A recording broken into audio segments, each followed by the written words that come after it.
I think I'm going to start a series called Weird Places That You Have to Make Videos When You're a Mom. I am coming at you from my bathtub because it's the only quiet place in my house right now. I love what we're talking about this week. Connection over perfection, because there are so many reasons why this is not perfection right now. But I choose connection, and I'm going to choose to make this video, and I'm going to choose to try to connect with you guys and just share my heart with you guys.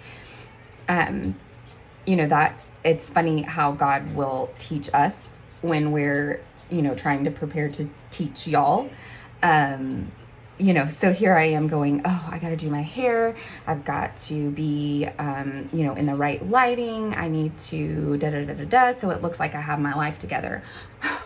Well, let's be honest. I don't have my life together, because who really does? It's taken a lot of years to figure out that the connection is way more important than the perfection. I'm a 1 on the Enneagram, so I feel it deep in my soul that everything is supposed to be perfect. And if it's not, then why even bother?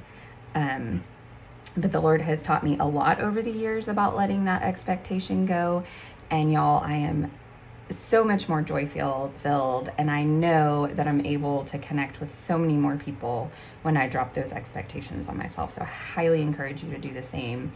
I don't know which one of y'all are Enneagram 1s, but hear me, sister. Let it go. Let it go. Okay. Anywho, we are in chapter 15 of John chapter 15 in the Message version. And I want y'all to read the whole chapter. It's short, but or at least, I'm sorry. Chapter 15 verses 1 through 17. And it's the story of the vine, the analogy that he uses of the vine and the branches, and how we're grafted into the Father. And we have an invitation to connect with people when we're in relationships, and we get to choose whether we prioritize the connection or the perfection, the way we appear, the way we look, the way we sound, if we look like we have it all together, etc., etc. And the same is true with our connection with the Lord, in that we have this invitation to be in relationship with him, and we get to choose whether we let shame, guilt, condemnation, all these tools from the enemy, whether we let that get in the way of our intimacy with the Lord, because he already knows our hearts, and he knows exactly who we are, and like the really ugly, dark places that we think nobody else knows about, he knows. The really beautiful parts of us that nobody recognizes or has seen, he knows those too. So we get to choose relationship, knowing that in order to truly connect, we have to let go of the idea of things looking perfect. And y'all, that is so important for your friendships right now, and the way y'all are going to love on other women as you get older, and other mamas if you become a mom, and you have to let go of the idea of perfection for yourself as well as others. The two places you're probably going to practice this the most is with your spouse, and if you have children, your children, of letting go of the idea of perfection so that you can get to the connection. And that is really, that requires grace, and that requires love, just loving each other the way that the Father loves us. And so there's a couple of verses in here that kind of reflect that, but I do encourage you to read the whole story, because You know, just like Jesus does all through the gospel, he has these really great analogies that just make you go, oh, okay, like I can see it now. I'm a very visual person, so I love them because I can see these things at work in these stories, and I really appreciate that. Way to go, Jesus. Okay, so chapter 15, verses 9 through 10, it says, I've loved you the way my Father has loved you. This is Jesus speaking. I've loved you the way my Father loved me. Make yourselves at home in my love. If you keep my commands, you'll remain intimately at home in my love. That's what I've done.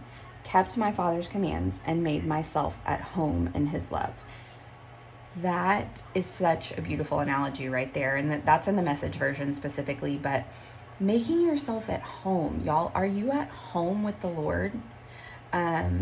Because the more you feel at home with the Lord, the more you feel at home in your own skin. And the more you feel at home in your own skin, the more you can love others and help them to feel at home in your presence and encourage them to feel at home with the Lord. Verses 12, I think it's verse 12 says, this is my command.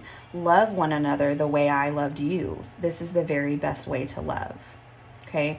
Put your life on the line for your friends. You are my friends when you do the things I command you. I'm no longer calling you servants because servants don't understand what their master is thinking and planning. No, I've named you friends because I've let you in on everything I've heard from the Father. So just imagine and receive that gift, that invitation that he's like, I'm no longer calling you my servants. You are a friend to Jesus, and you have the opportunity to go and follow his greatest command, verse 17, but remember the root command, love one another. So if we're so busy trying to be perfect, we miss the connection, and the connection is the opportunity for love, and love is the greatest command. And we learn that and practice that by being intimate with the Lord, by being in his word and knowing his heart and knowing that he wants us to be at home with him. Like, that is, not everybody's home life is perfect. But I would hope that most of us feel connected to something when we're at home. We feel rooted at home. These are our roots. These are our people. They've seen us. They've grown with us. That's how he wants you to feel when he's with you. He wants you to feel seen, known, rooted. This is where I come from, and everything else just flows out from this place. And that it doesn't have to be perfect, just like in our homes, it's not perfect. Most of the time, it's not even cute, if I'm being honest. So letting the Lord be the Lord of your life really requires the humility to understand that you're not perfect. Ain't nobody buying it, so don't try to sell it. And that's good. That's the good stuff in life, is when you can really talk about where your thorns are and where your insecurities are, and encourage others to dig deep in hearing what the Lord has for them and what the Lord says about them. Because it's not, you shall be perfect. The root command, love one another in all of our imperfections.